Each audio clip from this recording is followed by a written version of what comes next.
Bienvenue sur le podcast L'Alchimie de l'être.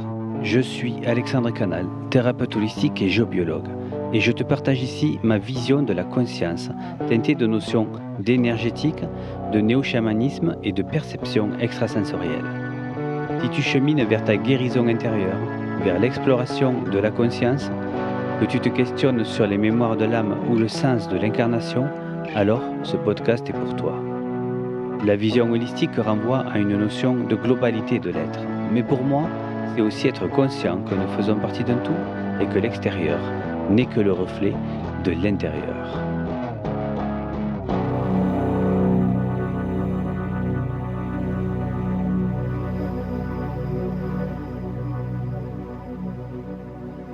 Et aujourd'hui, je vais vous parler de ce qu'on appelle le shadow work, le travail sur la part d'ombre de l'être. Alors, le shadow work, qu'est-ce que c'est ? C'est quelque chose qui, personnellement, vibre beaucoup en moi. En fait, c'est vraiment l'essence même de ma pratique, mais cela peut faire peur quelquefois. Alors, je voulais clarifier un petit peu tout ça avec vous. C'est encore quelque chose qui prend un contre-pied beaucoup de, on va dire, d'influenceurs ou voilà, qui vont plutôt.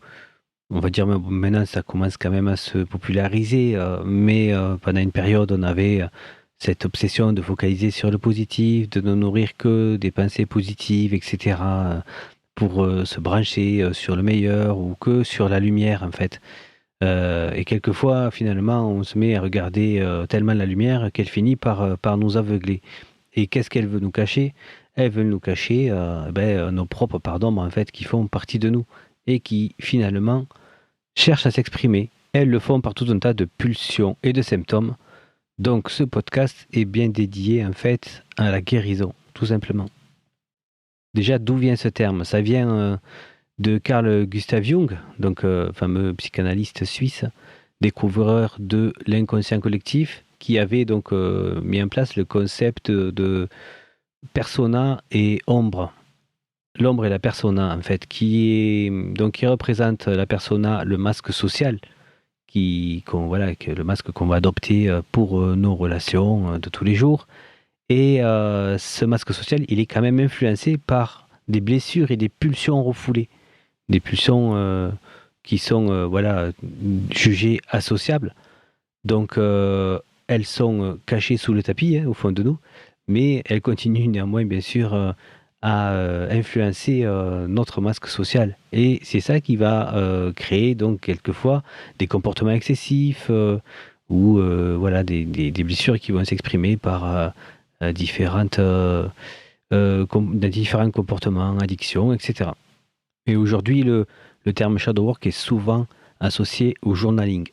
Donc, c'est-à-dire le fait de tenir un genre de journal intime, de thérapie en fait, qui consiste donc à noter toutes les fois où on s'est senti réagir de façon excessive ou qu'on a été blessé ou qu'on a une émotion qui nous a submergé ou qui nous a au moins titillé de manière en fait à pouvoir prendre du recul sur ce comportement, etc. Mais ça c'est une pratique qui est tout simplement une sorte d'introspection à l'écrit. Donc, mais moi, je vais vous parler aujourd'hui de la version orale, en fait, de ce que je fais en thérapie et qu'est-ce que ça implique. C'est vrai que, ce que je fais, ça peut être classé, entre guillemets, dans le bien-être, mais finalement, en constellation, ou voilà, c'est-à-dire un atelier, un groupe ou un individuel, souvent, les gens vont plutôt dire « Waouh, c'est assez fort quand même, parce que finalement, c'est un ascenseur émotionnel, on passe par tous les états, etc. » Mais au final, oui, je leur dis, j'aime bien plaisanter en disant si vous voulez du bien-être, il faut aller voir quelqu'un qui va vous masser, quoi. Donc, mais en fait, c'est pas vraiment ce que je fais, même si c'est assez classé bien-être. D'ailleurs, c'est Jung lui-même qui disait si vous voulez trouver la lumière, il faut plonger dans votre ombre, donc faire ce shadow work, mais y rajouter seulement ce travail est désagréable, donc il est impopulaire. Et pourtant, je dis, c'est dommage si ça fait peur, parce que pour moi, en fait, c'est vraiment, le travail, l'essence de toute transformation, en fait. Pourquoi? Parce que c'est vraiment, une transmutation, quoi, qui s'opère, une transmutation alchimique. C'est ça, c'est ce que dit, l'alchimiste, l'alchimie de l'être, qui est le fait de devoir, comment dire? Faire, la transmutation de la pierre philosophale en 3 étapes, dont la première étape, c'est l'œuvre au noir, c'est prendre la matière et faire ressortir toutes les scories, toutes les pollutions, toutes les énergies négatives. Voilà, on fait remonter tout ce qui est négatif pour épurer, pour purifier en fait. C'est exactement ça le shadow work. C'est l'initiation à la transmutation de l'être. Et pour faire ce travail, ça implique une grande honnêteté envers soi en fait. Parce que c'est justement nos petits comportements excessifs du quotidien, les réactions qu'on a pu avoir qui peuvent être déplacées ou disproportionnées, ben, ce sont elles qui vont en fait nous mettre la puce à l'oreille. Et c'est à soi de se demander, ah mince, quand j'ai voulu faire ça ou quand j'ai dit ça, qu'est-ce que je recherchais derrière? Ou pourquoi j'ai réagi de cette façon-là? Est-ce que ça n'a pas touché une colère? Ou derrière encore une peur peut-être? Qu'est-ce qui a fait que j'ai réagi de telle façon? Maintenant que j'y repense, voilà. Mais souvent, en fait, beaucoup de personnes ont tendance à nier ces parties-là, à nier leur comportement excessif ou à croire qu'en fait, ils ont raison d'être comme ça ou à se cacher derrière du mental, une explication, je veux dire, ou leur ego. Voilà. Mais en fait, le véritable travail de l'ombre, ça commence évidemment par un accueil inconditionnel de soi et de tout ce qui est enfoui en nous, même si c'est pas très agréable. Par exemple, je me souviens d'une fois en constellation, c'est terrible ce qui se passe en constellation. Il y avait une personne qui carrément fuyait sa colère. En fait, elle voulait travailler l'abondance et puis il se trouve on avait placé son enfant intérieur et en fait, il y avait quelque chose qui bloquait. Donc, on place cette autre chose. Il se trouve que c'était en fait une émotion. On a identifié que c'était la colère. Donc, il y a une personne qui représentait la colère et la personne qui représentait le petit enfant se déplaçait vraiment dans la pièce comme si elle voulait la fuir. Elle ne se laissait pas approcher en fait par cette émotion. Jusqu'à ce qu'en fait on la nomme, on la reconnaisse et à ce moment-là, tout le monde s'est arrêté et puis on a commencé à l'accueillir. Et bon, je vais peut-être pas vous raconter toute l'histoire, bien sûr, mais en fait, c'était dû, voilà, à quelque chose qu'elle avait vécu d'assez violent. Et pour survivre, étant petite, elle avait dû mettre ça de côté. Et elle avait en fait renié une colère qu'elle avait contre sa famille et puis contre elle. Donc, elle avait inhibé cette part d'ombre. Et pourtant, elle était bien légitime. Ce qui fait qu'on a dû lui dire qu'en fait, elle n'avait pas à culpabiliser d'être en colère parce que ce qu'elle avait vécu comme blessure était une injustice et qu'en fait, elle avait même le droit d'être en colère contre sa famille. Donc, à ce moment-là, tout s'est calmé et en fait, elle pouvait rien recevoir tant qu'elle n'avait pas accueilli cette part d'elle quoi, qui était niée, qui était simplement en fait qu'une souffrance de son enfant intérieur qui lui demandait reconnaissance et réparation quoi, et justice. Et quelquefois, je trouve que les personnes ont beaucoup de mal en fait, à accueillir parce qu'elles ne comprennent pas forcément. C'est-à-dire que beaucoup de gens, je peux refaire une parenthèse avec le podcast sur le pardon, où justement, voilà, pareil, une autre personne, suite à quelque chose de terrible, me disait, moi, je n'arrive pas à pardonner. Pareil, il y avait une espèce de grosse colère en lui qui le conduisait à une autodestruction. Et en fait, ce qu'il a vécu était vraiment terrible. C'est vrai que c'était impardonnable, surtout qu'en fait, la famille ne pouvait pas recevoir ne pouvait pas en fait reconnaître le truc, voilà. Donc à partir de là, je l'ai euh, je l'ai aidé à rentrer en contact avec son enfant intérieur et tout simplement je lui ai fait dire écoute, tu as le droit d'être en colère en fait. C'est tout à fait normal ce que tu as vécu. Tu as le droit d'être en colère et moi je reconnais, j'accueille cette colère, etc. Des choses comme ça, vous voyez, c'est comme ça que je vais travailler par exemple pour l'enfant intérieur, une espèce de dialogue quoi, intérieur.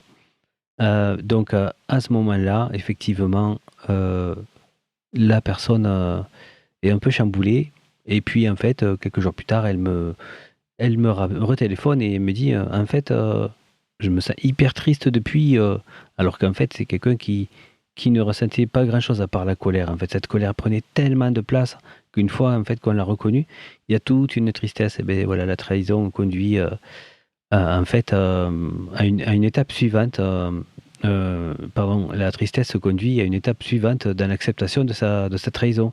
C'est-à-dire que, vous savez, quand on fait un deuil, ce sont des étapes. On va avoir, effectivement, on peut passer par cette colère et après il y a une phase un peu de dépression où il y a cette tristesse qu'on doit accueillir et après cette dépression, en fait, une fois qu'on a «vidé» entre guillemets le réservoir, de la tristesse, ben, on commence un petit peu à se réouvrir, à négocier un peu avec soi-même et c'est ça qui nous conduit à l'acceptation et à clôturer, le deuil, par exemple, voilà. Donc, en fait, quelquefois, les personnes restent bloquées dans ces étapes-là parce que, elles veulent, ou parce que d'autres personnes aussi, dans leur entourage, leur disent: «Allez, il faut positiver, il faut aller de l'avant, il faut regarder vers l'avenir, ceci, cela». Bon, c'est vrai qu'il faut regarder vers l'avenir, mais en fait, il faut pas le faire précipitamment. Il y a des étapes qui ne peuvent pas être sautées et hélas, elles sont souvent sautées. C'est de là que viennent beaucoup de problèmes, en fait, parce que, c'est pas annulé, c'est caché sous le tapis et c'est c'est toujours là et ça cherche toujours à sortir de toute façon. Donc en fait, la clé, c'est de vivre ces émotions. C'est pas de vouloir les fuir ou les mettre de côté ou les nier, en fait. C'est une espèce de déni, qu'il y a souvent aussi. Donc le plus important, c'est de les traverser. Donc le shadow work, c'est ça, c'est arriver à traverser, en plongeant dans son ombre, traverser ce qu'on n'a pas traversé sur le moment. C'est-à-dire arriver à terminer, le cheminement intérieur qui était nécessaire à ce moment-là et qu'on a laissé de côté. Et c'est ça qui va faire recirculer le réservoir d'émotions énergie qui est bloqué et en vidant ce réservoir-là, ben, il va y avoir une détente qui va arriver. Du coup, qui va aider, le corps aussi à mieux fonctionner puisqu'on enlève une tension interne, quoi. Voilà, donc après, bon, bien sûr, toutes les portes, sont ouvertes, bien sûr, pour faciliter, tout travail, de guérison sur tous les plans. Donc accueillir, on pourrait dire aussi, pour utiliser un terme spirituel, c'est transcender. Transcender, ça veut dire quoi? Ça veut dire, c'est plus que, transformer, il y a un côté, lumière spirituelle. C'est-à-dire, transcender, c'est reconnaître qu'il y a, une part lumineuse à tout, quoi. Une part lumineuse, même dans l'ombre, en fait, il y a toujours, même dans les recoins les plus sombres, une part de lumière et pour la trouver, voilà, ça veut dire qu'il faut regarder sans jugement nos coins sombres, avec cette honnêteté sans faille, avec cet accueil, «OK, j'ai ressenti ça à ce moment-là et beh, ça fait partie de moi. J'ai vécu ça à ce moment-là, je peux pas le changer, ça fait partie de moi. Maintenant, je le regarde, je suis OK avec ça, j'arrête de le fuir et je l'accueille» et de l'accueillir, ça veut pas dire se faire engloutir par le truc, au contraire. Et c'est de ça que tout le monde a peur, se faire engloutir, perdre le contrôle. Mais non, en fait, accueillir, c'est, apaiser, c'est calmer, c'est, classer, terminer, clôturer, transcender, retrouver le lumineux en mettant la lumière de la conscience sur les parties qui n'étaient pas éclairées de soi. Mais pas que de soi d'ailleurs, puisque tout cela, cette part d'ombre peut bien se situer, bien au-delà, de notre petit moi. Comme par exemple dans le transgénérationnel. Quand on travaille en constellation, par exemple, sur une blessure de l'enfant intérieur, ben, on en vient souvent à placer, l'enfant intérieur du parent et ainsi de suite. Et en fait, on va remonter, par exemple, sur plusieurs générations même, pour voir, où est-ce que ça commence. Et on voit bien, en fait, en tout cas, qu'il y a une transmission, quoi, qu'il y a une logique dans tout ça. Donc tout ça permet aussi, de nous défaire des émotions qui nous étaient transmises, au-delà de ce qu'on a vécu de nos propres expériences et de prendre du recul aussi, de rajouter, de la conscience sur tout ça, qui nous aide bien sûr à nous sentir, encore, comment dire, moins impliqués dans cette vision-là. C'est-à-dire que, vous savez, ça fait tellement partie de nous des fois, ce que déjà on a reçu, que on a du mal à savoir déjà qui on est. Donc ça permet déjà de prendre du recul, de se dire bon, ça en fait, je vois bien que ça c'est pas moi, ça c'est quelque chose que je porte, cette colère-là depuis X générations, et tout ça permet de libérer ça. Et après aussi, bon moi ça j'aime bien aussi l'approche de Stanislas Grof, qui est un psychiatre qui a travaillé sur les états modifiés de conscience. Il a posé les bases de ce qu'on appelle la psychologie transpersonnelle. Et il a constaté que spontanément, lorsqu'il donnait des psychédéliques à ses patients, eh bien, il pouvait y avoir des résurgences de ce qu'on pourrait appeler de vie intérieure, voilà, par exemple. Et il peut y avoir vraiment même de la part d'ombre, je veux dire, qui est, comment dire, inhérente à cette mémoire, à ce bagage mémoriel de l'âme, quoi. Si vous êtes vous aussi branché sur ce concept-là du fait que l'âme puisse avoir vécu plusieurs vies. Moi-même, bon, sans rentrer dans les détails, mais comment dire, j'ai beaucoup travaillé une colère contre mon père, qui est venu après sur une colère contre moi. Et une fois, suite à pas mal de choses que j'avais réglées, j'ai eu une résurgence où en fait je me suis vu mourir dans un combat de guerre de religion, où dans ma vision je voyais le coup de l'âme fatale, quoi, celui qui a, voilà, qui a causé ma mort. Et, et j'étais mort pour Dieu en fait. Et cette part de mon âme était toujours bloquée dans un schisme, parce qu'il y avait un genre de prise de conscience à ce moment-là euh, qui était d'une illogique totale. C'était tué au nom de la lumière. Donc c'est quelque chose, en fait, en même temps, je me battais pour la lumière, mais en fait, je me battais et je semais moi-même l'ombre, en fait. Donc c'est quand même, quand on y passe, il y a un côté schizophrénique, oui, complètement. Alors, quel rapport avec mon histoire actuelle? C'est que, en fait, symboliquement, le Dieu, c'est le Père, quoi. Dieu, le Père, hein. Et cette colère contre Dieu, et puis, par extension, contre ma source, en fait, me faisait être en colère contre moi-même.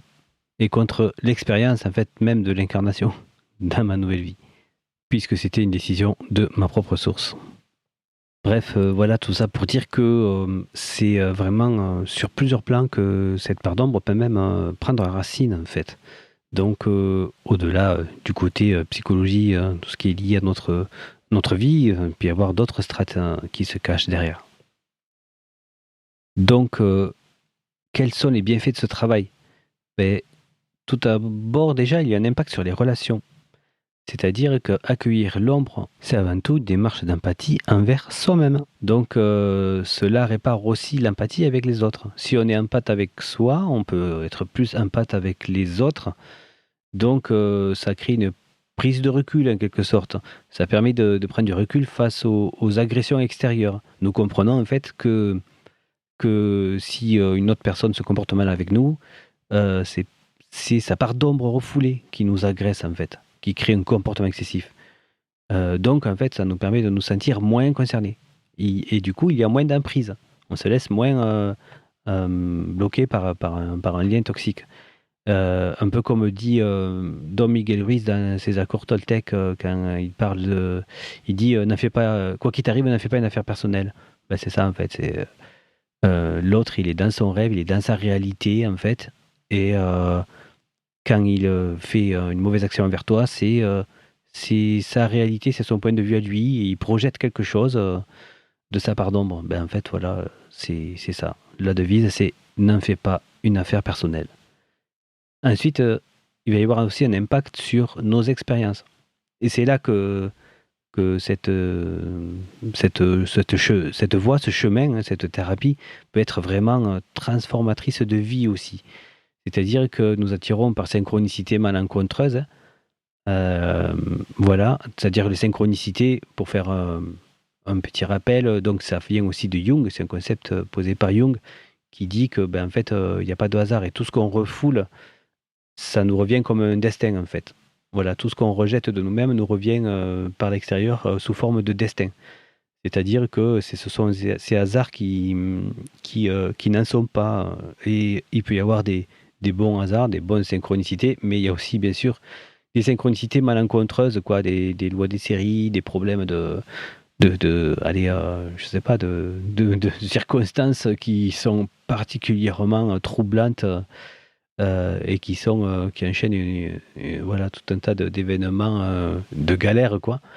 Donc, tout ça, c'est ce que la vie nous renvoie. Donc, c'est cette part d'ombre qui se manifeste dans le futur, dans le destin, dans le plan causal, en fait. On pourrait dire en énergétique, voilà. Donc, c'est ce qu'on appelle aussi la loi d'attraction ou de résonance, en fait. C'est bien beau de vouloir créer du positif dans sa vie avec la loi de résonance, mais si vous avez une part d'ombre très forte, vous pouvez faire tous les protocoles que vous voulez, vous allez attirer quand même des galères, quoi. Voilà, donc c'est pour ça que tout le monde ne gagne pas au loto. Et ensuite, il y a aussi donc un impact sur soi, c'est-à-dire que sur la personnalité, je veux dire. Authenticité, apaisement, voilà, ce sont des choses qui vont apparaître.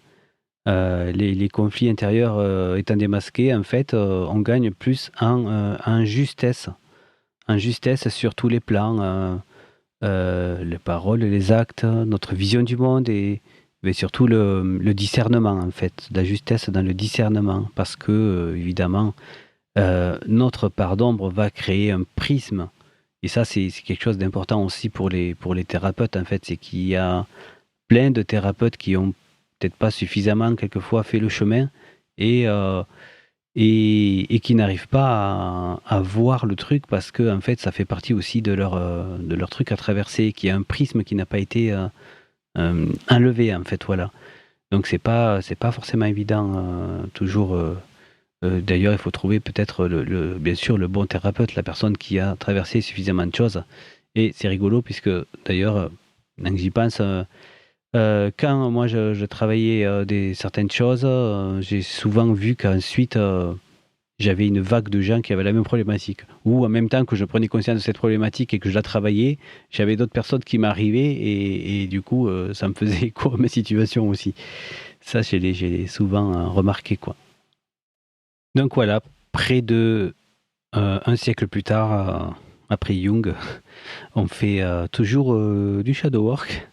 Et bon, aujourd'hui, les outils ont bien évolué. Bon, il y a plein de façons de le faire. En fait, je pense que c'est vraiment la part composante, bien sûr, la base de toute thérapie. Même moi, lors de mon expérience, de mes expériences avec l'ayahuasca, c'est ça, c'est un énorme shadow work. C'est surtout, en fait, hyper amplifié grâce à l'ayahuasca et c'est un 3D Technicolor, enfin, plus qu'un 3D même, puisqu'il y a d'autres dimensions dans cette expérience. Donc voilà, c'est vraiment ce qui a engendré, pour moi en tout cas, ce travail-là. Mais voilà, je suis pas pour le colonialisme spirituel finalement. Je m'aperçois qu'il y a plein d'autres façons de travailler et j'ai trouvé aujourd'hui bien d'autres appareils, que ce soit avec la lampe Pandora Star qui permet de vivre un voyage intérieur en m'aidant des ondes scalaires qui permettent de faire ressortir des choses qui sont engrammées dans le corps et de manière à les faire rejaillir à la conscience, ou alors que ce soit les constellations où on voit carrément quelquefois, même on peut ressentir, je veux dire, une espèce de masse qui se déploie, cette part d'ombre qui se déploie dans la constellation, comme s'il y avait, pour ceux qui ressentent de l'énergie, ça peut des fois être vraiment très, très concret, quoi. C'est-à-dire que on sent toute la pièce qui est plombée parce que voilà, il y a une grosse émotion qui est refoulée, un truc qui a été caché, qui a été enfoui, enseveli, qu'on remet à jour, quoi. Voilà.